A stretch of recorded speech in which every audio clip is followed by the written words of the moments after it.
আসসালামু আলাইকুম। আরে হাবিব ভাই, আপনি কেমনে আইলেন? ভাই আসলাম, একটু দরকার ছিল।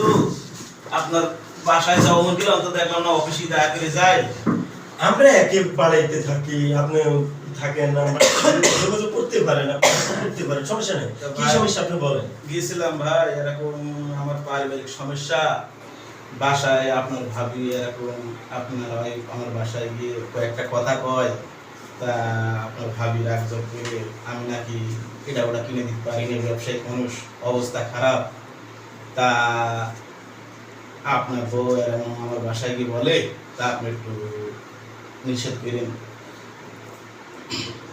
আপনি আসলে বোকা একটা মানুষ। আপনি কি জানেন আপনার ওয়াইফে প্রত্যেকদিন আসে দোতলা থেকে এখানে নিচতলা আসে আমার ওয়াইফরে মানে ডাকে এমন এমন বলে, এমন বাসা বসে বলে যে আপনি নাকি তারে ফুচকা খাবান, তারে ঘুরতে নেন, তার লগে খারাপ ব্যবহার করেন না, তারে ভালোবাসেন। আমার এটা নিয়ে প্রত্যেকদিন প্রত্যেক মুহূর্তে জ্বালায়। আপনি জানেন আপনার বউ দোয়াই দেখাই আমার থেকে 50,000 টাকার বান্ডেল আমার সুকেস থেকে খুলে নিয়ে সে শপিং করছে। সে শপিং করে এখন আমারে বলে আপনি নাকি ওরে জামা কাপড় ধুইয়ে দেন, ভাত খাওয়াই দেন, ওরে এত ভালোবাসেন। আর আমার আমি এগুলো করি না, আমি নাকি তার ধমক করে রাখি, তারে মানে কোনো কিছু করি না।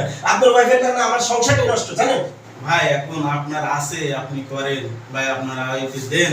আমার তো এত নাই, আমি কিরাম দেবো?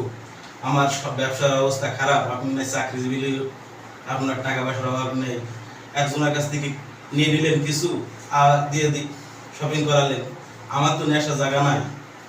আপনি ভাই, আপনি বুঝছি আপনি আমার লগে আর সম্পর্ক রাখতে চান না। আপনি কখনো আপনার ওয়াইফ যেন আমার রুমে না আসে, আমার ওয়াইফের কথা না বলে।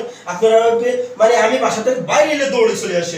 ঠিক আছে, আর কখনো যেন না আসে। আপনি আর আমার ওয়াইফের সাথে আপনার ওয়াইফের জন্য কথা বলে না। আপনার ওয়াইফ যখন বেরোবে দরজা দিয়ে বেরোবে। আমি তাহলে আমার ওকে, আল্লাহ হাফেজ।